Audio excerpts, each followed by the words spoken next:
Donc, ce que je vais vous présenter aujourd'hui, c'est un survol rapide des analyses que j'avais faites dans le cadre de ce mémoire de maîtrise sur Rosa Luxembourg. Donc, en fait, qu'est-ce qui m'a mené à travailler sur une révolutionnaire allemande? Eh bien, c'est justement, pour rebondir sur la conférence de tout à l'heure de Jean-Philippe, le fameux printemps érable. En fait, en sortant de la grève étudiante de 2012, dans laquelle je m'étais impliquée pendant 6 mois à temps plein et que j'avais participé à construire 2 années, en fait, avant, je voulais travailler, en fait, sur les imaginaires qui étaient sortis, qui avaient été déployés pendant la grève étudiante, mais c'était tellement frais, tellement émotionnellement chargé, que c'est un projet que j'ai abandonné et j'ai décidé de prendre une distance historique, en fait, par rapport à ça. Donc, j'étais intriguée à l'époque par la vie des femmes qui avaient fait de la lutte politique le centre de leur vie. À l'époque, en fait, au moment où je faisais mes recherches préliminaires, Luxembourg m'apparaissait comme un monument démodé du communisme, qui offrait, en fait, du moins le croyais-je, peu d'emprise sur le temps présent. À l'image de la militante froide et de la théoricienne marxiste orthodoxe, se sont pourtant superposées des couches de sens imprévues. Lors, en fait, de mes premières recherches, j'ai été conquise rapidement par la détermination de la jeune fille à la jambe trop courte, qui a dû se battre pour entrer dans une grande école pour filles, où les admissions des Polonaises et encore plus des Juives étaient contingentées. Donc, pour la petite histoire, elle était, à ce moment, elle habitait, elle est née en fait en Pologne, et qui était sous le joug de la Russie. Donc, elle était à la fois une Polonaise en Russie et une Juive en Pologne. Donc, la rapidité avec laquelle, en fait, elle a commencé à militer dans des groupes clandestins socialistes, alors qu'elle était encore à l'adolescence, avait fait écho à mes propres expériences politiques. Ensuite, en fait, j'étais étonnamment surprise par le nombre assez élevé d'œuvres contemporaines qui la mettaient en scène. Alors qu'on célébrera bientôt le 100e anniversaire de sa mort aux mains des forces contre-révolutionnaires allemandes en 1919, notre époque continue à multiplier les timides références.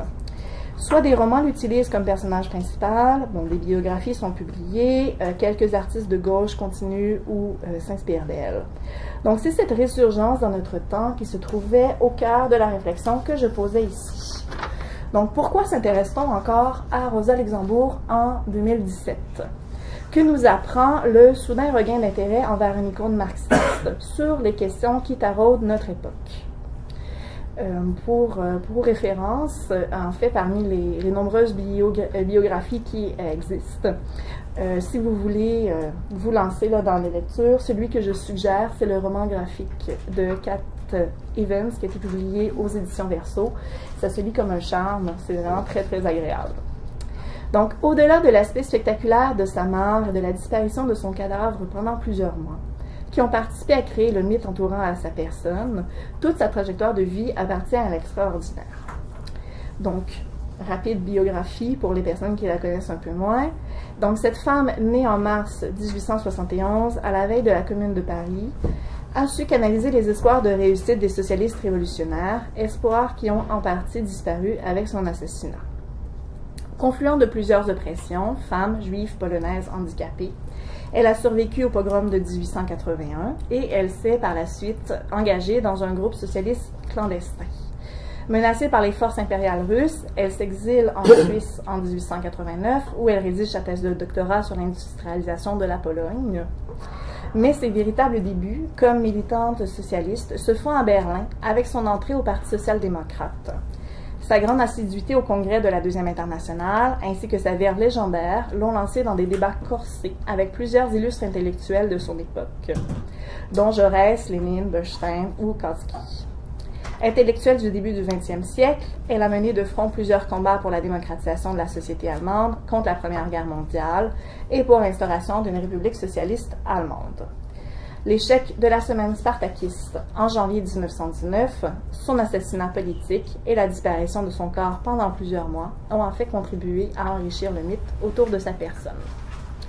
Sa vie romanesque n'explique pas à elle seule la fascination qu'elle exerce sur les écrivains. Avec la publication de ses lettres de prison, puis avec la découverte de sa correspondance privée, se trouve dévoilée publiquement une femme en avance sur son temps, et ce, en fait, à bien des égards. Ainsi, de nombreux amants ont traversé sa vie, alors qu'elle ne s'est jamais mariée, outre en fait un faux mariage pour pouvoir immigrer en Allemagne, n'a pas eu d'enfant, habitait seule, et voilà ce qui fait exception dans une Allemagne impériale où les femmes n'avaient que peu de droits, et encore moins celui de voter. Mais c'est surtout le rôle qu'elle a joué lors de la Révolution allemande qui tourmente les écrivains. Luxembourg se trouve effectivement à une croisée des chemins, car la réussite de sa tangente politique aurait bouleversé la face de l'Europe. Le communisme de Luxembourg, parce qu'il reposait sur une égalité de droits et sur un fonctionnement démocratique en conseil d'ouvriers, aurait manifestement construit une opposition au léninisme ou plus tardivement au stalinisme. Le succès d'une telle révolution aurait-il pu également empêcher l'émergence du nazisme en Allemagne? Et voici en fait les différentes questions autour desquelles la plupart des œuvres tournent, ou du moins essaient de rêver, de fantasmer. Le succès d'une telle, quant à l'aspect sacrificiel de sa mort, il constitue l'une des pierres angulaires de sa figuration dans l'imaginaire social. Et même si Luxembourg était bien connu de son vivant des milieux socialistes européens, entre autres pour sa plume enflammée et ses talents d'oratrice, son immortalisation dans l'histoire doit davantage aux circonstances tragiques de sa mort, qui l'ont transformé en une effigie du socialisme révolutionnaire. Il en va de même dans la fiction. Ses quelques apparitions dans la littérature mondiale du XXe siècle, tout comme l'évolution de sa réception critique, sont intimement liées aux soubresauts politiques. Dans les plus anciennes, on retrouve une forte dimension commémorative et une fascination quasi morbide envers son sacrifice. En 1828, Kurt Weill compose le Requiem berlinois sur des textes de Bertolt Brecht, à la veille du 10e anniversaire de la mort de Rosa Luxembourg, et deux des textes lui rendent directement hommage, Une jeune fille noyée et Épitaphe. Le premier fait le récit de la disparition de son corps, avalé par les flots du canal, alors que le second lui rend hommage en une brève épitaphe. Une année plus tard, elle figure indirectement dans le roman de Chevengour d'Andrzej Plатnov. Dans les années 1835-1845, alors qu'on réédite ses œuvres politiques en France, Alfred Döblin rédige une tétralogie, novembre 1918, et où il lui consacre en partie son dernier tome. Ce n'est que dans les années 60 et 70 qu'elle revient à l'avant-scène, dans le contexte post-mai 68, des mouvements de décolonisation et de la révolution sexuelle. Dans un long poème, Rosa Lux, André Benedetto la fait ressurgir à une espèce d'hommage qui tombe à cheval entre le centenaire de sa naissance et le 50e de son assassinat. Dans les mêmes années, on publie une pièce de théâtre par Armand Gatti, puis Pierre Bourjade lui consacre aussi la pièce Étoile rouge, où il la lie à Marilyn Monroe. Dans les années 90, moi j'avais étudié en fait deux œuvres qui tissent un lien symbolique entre Luxembourg, la question de la liberté et les oiseaux. Une pièce de théâtre américaine et puis la fresque en fait du peintre québécois Jean-Paul Riopelle, son immense hommage à Rosa Luxembourg. En même temps, en fait, donc dans les années 60, on revient à ses écrits politiques. C'est en fait dans ce contexte que l'un de ses biographes souligne que sa pensée avait une résonance particulière dans les années 60, et je le cite, car elle était la prophète par excellence de la révolution non institutionnelle. Pour Neethel, les raisons de sa résurgence s'expliquent par l'émergence d'un nouveau sujet révolutionnaire. Les travailleurs, maintenant tactiquement défendeurs du statu quo, ont été remplacés par d'autres groupes sociaux, du moins c'était sa thèse. Les jeunes, donc principalement des étudiants et des étudiantes, mais à l'époque c'était des étudiants, les minorités ethniques, des intellectuels dissidents. Et ainsi, la pensée luxembourgeoise, axée sur l'action, faisait alors écho au questionnement des intellectuels de gauche sur les possibilités des transformations sociales. Puis, en fait, dans le cadre de mon mémoire, je m'intéressais aux œuvres post-année 2000, donc les œuvres de l'extrême contemporain, et je m'intéressais un peu en parallèle à la republication de ces écrits politiques, les rééditions, etc. Puis, ce que je remarquais, c'est donc qu'il y a un retour aussi, au même titre que dans les années 60, à ces écrits. À la fois icône révolutionnaire et sujet historique, elle inspire la gauche radicale contemporaine. Et parmi toutes les figures marquantes de l'extrême gauche, elle est l'une des rares qui continue à hanter, du moins c'est ma thèse, positivement l'imaginaire de notre siècle. Alors que des écrivains lui ont rendu hommage, elle continue à faire figure d'exception dans le paysage politique et même dans celui de la gauche radicale. Tandis que les textes saluent le courage politique dont elle a fait preuve dans ces derniers jours, son pendant littéraire est une source d'espoir qui éclaire les époques. Moi, en fait, je me suis intéressée à la représentation contemporaine, à sa représentation contemporaine, en fait, à l'aide de 2 romans. La Logeuse, publié au Québec par Éric Dupont, et Les rêves de l'histoire de l'historienne française Corinne Agouzou.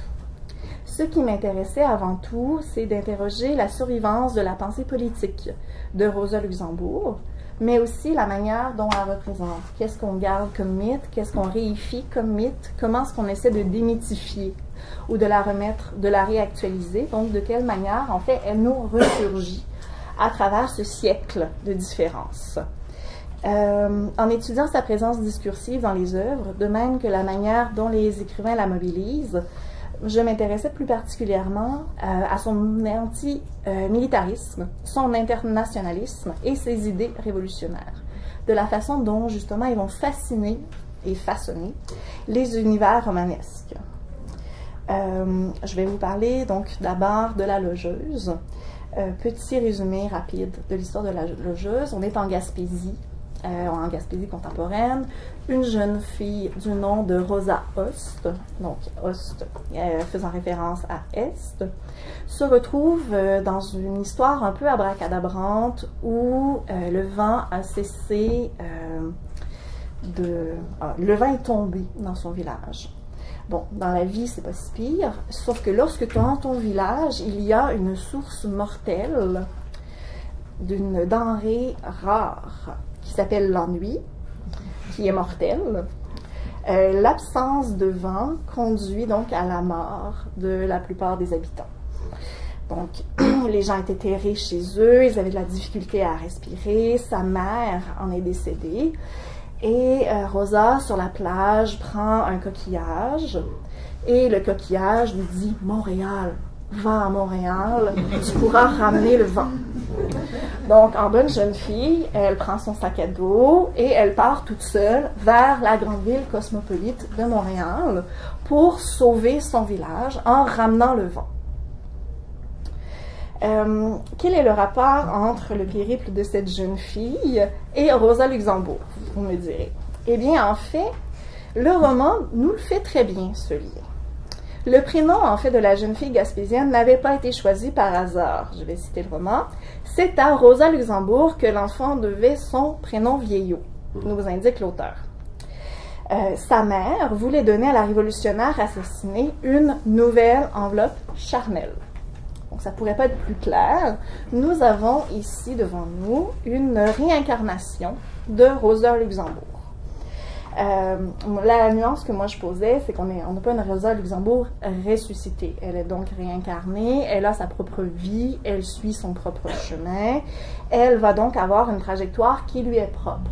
Mais par contre, elle incarne des valeurs luxembourgeoises d'amitié, de bonté, d'espoir en l'avenir.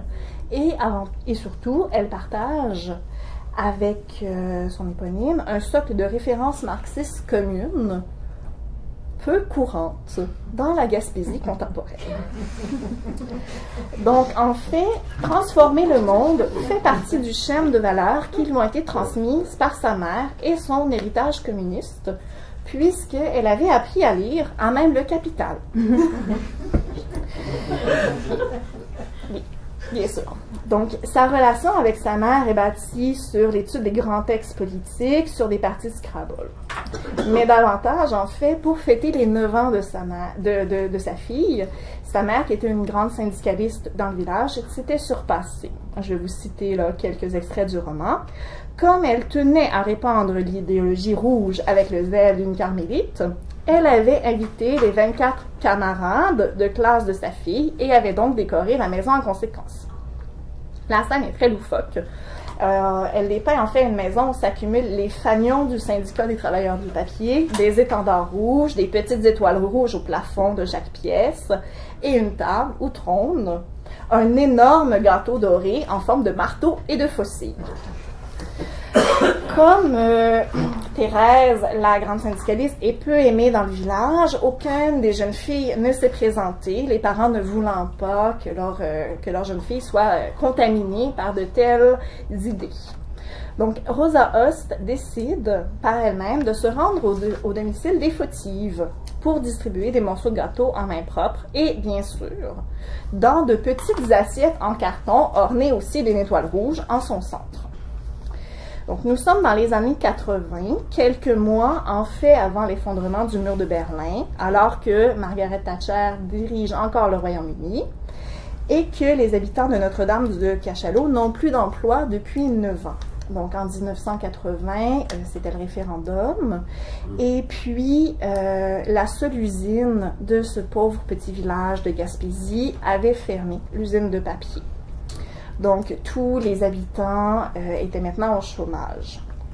Donc, l'attitude de Thérèse, la mère, a de quoi surprendre par son décalage. Les symboles communistes se figent sous sa main, kitsch souvenir d'un passé dépassé.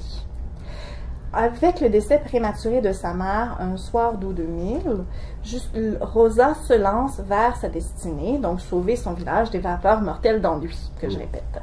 Ici, l'imaginaire et l'humour servent de rempart devant une crise, un désastre actuel qui se passe dans les régions. Avec la mort de sa génitrice, Rosa essaie de retrouver encore une fois un sens à sa vie en relisant la critique de l'économie politique. Mais tout comme sa mère avant elle, elle échoue à réactualiser les écrits marxistes, car sa lecture prend la forme d'une transe idéologique qui s'apparente davantage au mysticisme qu'à la dialectique. Et ici, je cite. Mais pendant ce temps, l'usage du vocabulaire marxiste par le narrateur de La Logeuse participe à une remise en circulation de ces termes. De la Rosa historique, le roman a gardé, en plus des citations provenant de ses textes, une fascination pour l'ornithologie et la botanique, de même que sa trajectoire migratoire de la périphérie vers le centre. En effet, sensiblement au même âge, la Rosa réelle et la Rosa fictive quittent leur région provinciale, de même que leur famille, pour une grande ville. Donc, à l'âge âgée de 19 ans, Rosa Luxembourg a quitté la petite ville polonaise pour Zurich, tandis que Rosa Host, elle a à peu près 20 ans lorsqu'elle quitte le village de Notre-Dame de Cachalot pour Montréal. En quittant son village natal, Rosa fait aussi la rencontre d'une pluie de personnages colorés, dont les premières, les arrière-petites-filles de Lénine, ne sont pas les moindres. C'est en fait une troupe de danseuses nues qui, tous les soirs, dans un bar de Montréal, réactualise des chansons révolutionnaires comme l'Internationale en se dénudant de leurs moyens de reproduction. Donc, comme le texte nous le montre. Donc, en fait, Rosa, la petite Rosa va rapidement se lier d'amitié avec ce groupe de danseuses nues qui vont, en fait, encore tour à tour, réactualiser un imaginaire communiste. Dans les rêves de l'histoire, on se retrouve dans le contemporain, encore. C'est une fiction de l'histoire qui est, à mon avis, bien ancrée dans un imaginaire français d'extrême gauche et qui représente le fantasme du retour du communisme. Un fantasme qui prend place dans une France désillusionnée par le chômage, la précarité et la perte contemporaine des repères. Bref, dans une France qui coule littéralement sous les conséquences d'une idéologie néolibérale poussée à l'excès. Ce roman, en fait, présente 3 personnages historiques sous des formes spectrales, donc sous la forme de revenants qui sont appelés à travers les dédales du temps à se réincarner dans le contemporain. La première est Rosa Luxembourg, qui représente la révolution communiste. La deuxième est Janis Joplin, pour en fait rappeler la révolution sexuelle, les 60s, etc. Puis la troisième est en fait un spectre vivant qui refuse de mourir, parce que le roman a été écrit alors qu'elle était encore vivante, c'est-à-dire Margaret Thatcher. Donc, le roman fait dialoguer, ou en fait, je dirais même fait combattre presque, ces 3 visions éclatées du monde, puis naturellement en souhaitant que les deux premières gagnent sur la troisième et que ce présent dépassé qui n'en finit plus d'exister, c'est-à-dire le thatcherisme, soit mis aux poubelles de l'histoire.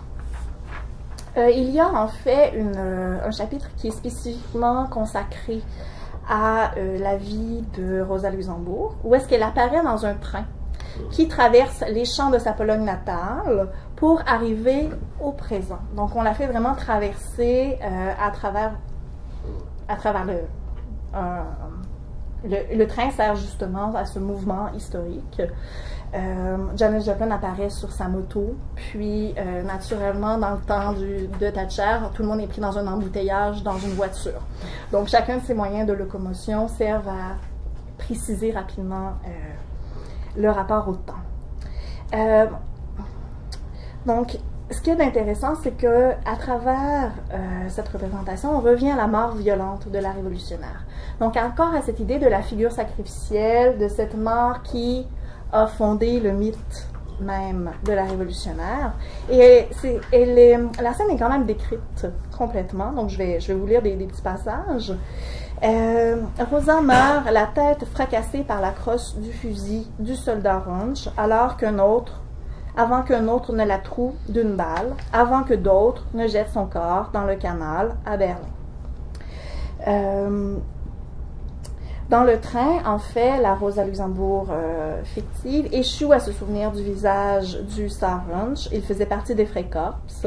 Et dans la mémoire de Rosa Luxembourg, il était un homme sans visage.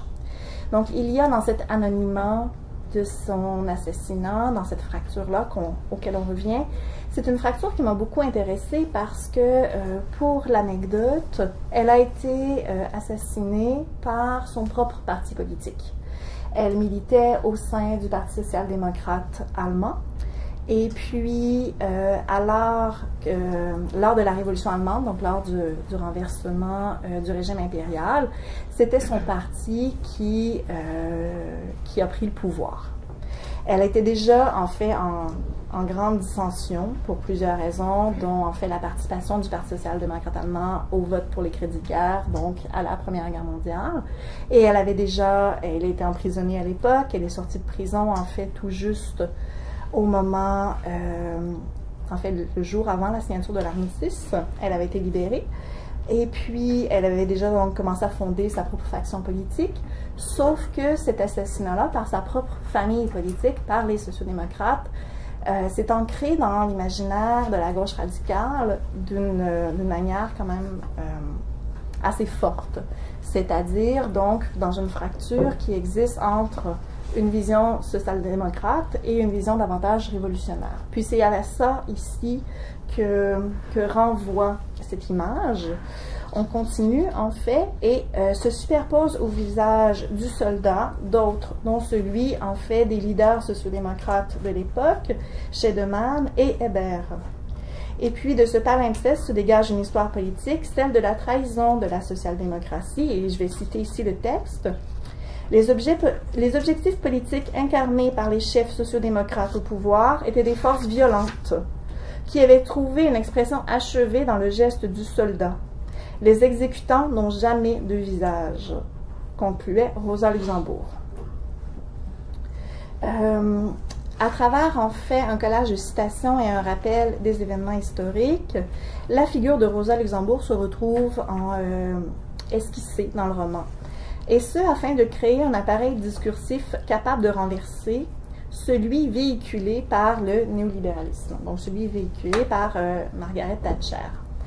L'objectif, en fait, de ce projet romanesque était de problématiser le retour d'éléments du passé dans le présent afin de forcer l'avènement de la nouveauté. Cela se produit par la contamination par les rêves, un phénomène qui, en poussant les personnages à se révolter, ressoude les liens sociaux.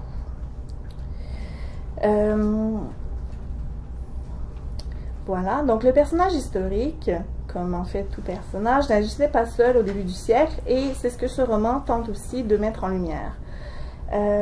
Rosa Luxembourg, spectre historique, s'inquiète que l'une des conséquences possibles de son apparition dans le XXIe siècle soit sa réification.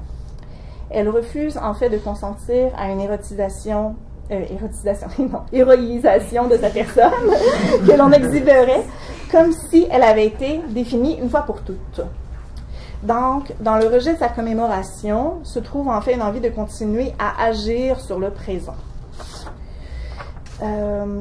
Il y a donc une critique sous-jacente du système de la démocratie représentative qui se trouve en fait mise en mouvement, et une justification qui soulève l'intéressante question du caractère collectif de tout mouvement social. Donc, pour faire un peu un parallèle avec ce qui a été montré tout à l'heure sur les représentants étudiants, donc passer la simple représentation du porte-parole ou de l'acteur d'un mouvement, puis s'intéresser en fait à ceux qui le font fonctionner.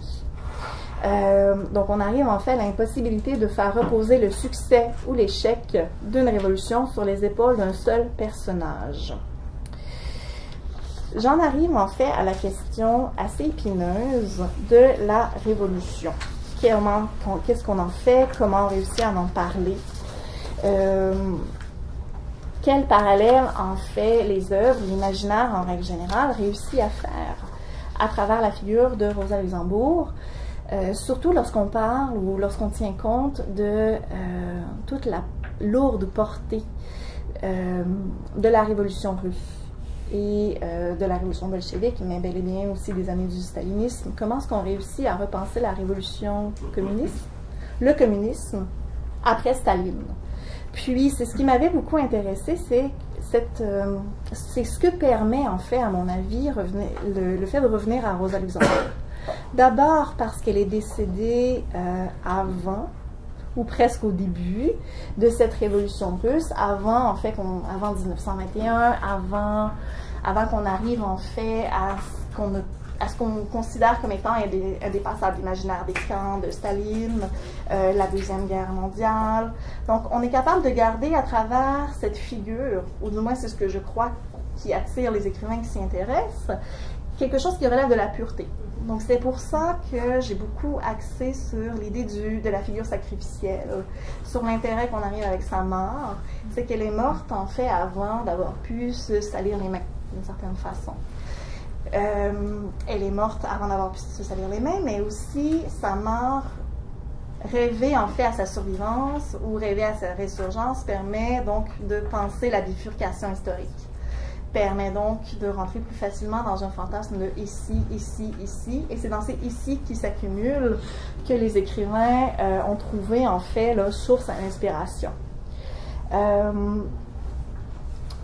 Donc l'objectif en fait de mon travail visait à réfléchir sur les effets textuels que pouvait produire une figure historique aussi importante dans la fiction, en essayant justement de s'intéresser à la résurgence de cette figure historique dans la littérature mondiale d'aujourd'hui. Au-delà du fait de cerner l'état de la culture actuelle, la coprésence entre ces œuvres et nos questionnements politiques permet de relever l'omniprésence d'un manque auquel répond la théoricienne. En fait, dans le roman de Dupont, que j'ai rapidement, je suis rapidement passée dessus, la personnage historique qui est subtilement esquissée par l'entremise d'une pluralité de signes qui permettent, qui font partie en fait d'une iconographie communiste, un langage marxiste, mais aussi le personnage de Rosa Host avait cette envie furieuse de changer le monde, de le bouger, de le modifier, de le transformer et surtout de créer des amitiés à travers ça. Dans le roman d'Éric Dupont, justement, en interrogeant le rapport à la temporalité, en racontant de manière parodique l'histoire québécoise, je n'ai pas eu le temps d'en parler, mais je pourrais en parler lors de la période de questions, en ponctuant en fait son récit de personnages magiques qui échappent à la mort, il y a une remise en circulation de ces signes-là. Dans Les rêves de l'histoire, en fait, ce roman permet de voir son spectre entrer le Paris contemporain pour y faire une révolution pacifique. Corinne Agouzou, en fait, présente la militante communiste à travers une lunette biographique, mais elle lui offre aussi la possibilité de dépasser l'horizon bouché actuel. Donc, la figure de Rosa Luxembourg, parce qu'elle soulève des questions morales, en prônant une égalité radicale, politique, à travers la démocratisation, sociale et économique, oblige à prendre en considération la totalité du social. Ainsi, le retour à des configurations temporelles passées tel qu'il se trouve réalisé, souligne la critique sous-jacente à notre temps déployée dans les textes, soit l'immobilisme, l'incertitude, l'absence de solution, la peur en l'avenir. Ce retour nous rappelle la persistance des conflits armés qui, s'ils ne se déroulent plus en Europe, continuent à ravager maintes sociétés. Il nous confronte à la santé de nos démocraties et au peu d'espace de participation citoyenne dans la prise de décision. Donc, la figure de Rosa Luxembourg tourbillonne au centre d'une crise temporelle qui touche à la fois à la représentation du passé, la conceptualisation du présent et les espoirs en l'avenir. De ces multiples mises en fiction, on a pu relever au cours des lectures un certain nombre de points communs. En questionnant de la sorte la définition de la liberté humaine, du devenir politique et en s'attaquant aux injustices de ce monde, la révolutionnaire s'est retrouvée à incarner un idéal de lutte qui, au fil du temps, a été cristallisé dans l'imaginaire. Sa théorie politique, autant que sa pratique, s'inscrit dans une lecture du monde qui était orientée vers les rapports de classe comme source principale des inégalités sociales. Si elle avait délaissé volontairement les rapports de sexe qu'elle considérait comme secondaires à la lutte socialiste ou les rapports de race, elle avait néanmoins tenté de les inclure dans une théorie générale de l'accumulation du capital. Et alors que notre époque est marquée par l'analyse intersectionnelle, où les questions économiques se retrouvent reléguées à l'arrière-plan dans nos sociétés occidentales assez aisées, la pensée luxembourgeoise permet de reculer de quelques pas afin d'étudier l'état du monde contemporain dans sa totalité. Pour ce faire, en fait, plusieurs des œuvres qui utilisent l'iconographie communiste ou bien qui présentent des discours enflammés et mobilisateurs, comme dans Les Rêves de l'Histoire, pour mettre en lumière la puissance des images, des mots et même de l'imaginaire, dans leur capacité à convoquer, du moins dans la fiction, un monde meilleur. Sa représentation évoque également un système de croyances qui, sans être religieux, mobilise une foi et une volonté d'agir sur le monde afin de le transformer. En ce sens, sa mort a participé à en faire une martyre. De par ses décisions de demeurer à Berlin en janvier 1919, malgré les risques qu'elle savait courir, elle a refusé de renier son engagement politique et de mettre sa vie au-dessus de celle de ses camarades. Voilà qui a conduit par la suite à une cristallisation dans l'imaginaire de son sacrifice pour la Révolution. Et puis le roman de Tchevengour d'André Platonov l'utilise en quelque sorte comme sainte laïque qui guide les pas du héros. On remarquera l'absence de propositions claires, d'utopies définies ou même de chemin pour y parvenir dans les œuvres qui la fictionnalisent. S'y trouve plutôt glorifié le principe révolutionnaire en lui-même, l'être en lutte des masses anonymes. On retrouve un intérêt marqué pour la communauté, ce qui permet de faire revivre les individus qui l'entouraient et de se pencher sur ce qui liait ces êtres, l'amitié, le groupe politique, au-delà des barrières linguistiques et des frontières nationales. Il y a également dans la philosophie de Rosa Luxembourg une triple impulsion à l'action. Un agir personnel qui prône l'oubli de soi et l'amour du monde, un agir moral qui se révolte contre les injustices et un agir révolutionnaire qui vise à les combattre en modifiant le monde. La Logeuse ou les Rêves de l'Histoire opposent à la longue stagnation du présent cet agir politique révolutionnaire. D'ailleurs, sa pensée politique, notamment celle sur la liberté d'action, a inspiré la philosophe Hannah Arendt, qui considérait, et je vais citer Arendt ici, qu'elle avait appris, et c'était le point essentiel, auprès des conseils révolutionnaires de travailleurs, les soviets, qu'une bonne organisation ne précède pas l'action, mais en est le produit, que l'organisation de l'action révolutionnaire peut et doit être apprise dans la révolution elle-même, de même qu'on ne peut apprendre à nager que dans l'eau, et que les révolutions ne sont faites que par personne, mais éclatent spontanément, et que les forces qui contraignent à l'action viennent toujours d'en bas. Une révolution est grande et forte aussi longtemps que les sociodémocrates, à l'époque encore le seul parti révolutionnaire, ne l'écrasent pas totalement. Et puis c'est vraiment son concept de spontanéité révolutionnaire qui fait encore écho aujourd'hui, en cherchant à expliquer les moments de crise sociale par l'implication soudaine et imprévue du peuple dans une lutte déjà menée par des organisations politiques. Pour faire le clin d'œil encore à 2012, parce qu'on le voyait ici, puis à cette volonté de la droite de matraquer que c'était les syndicats qui étaient derrière, plutôt que de croire que les gens prenaient la rue par eux-mêmes ou par elles-mêmes. Et donc, cette idée de spontanéité révolutionnaire, cette idée que les gens sortent spontanément, est quelque chose qui fait incroyablement peur.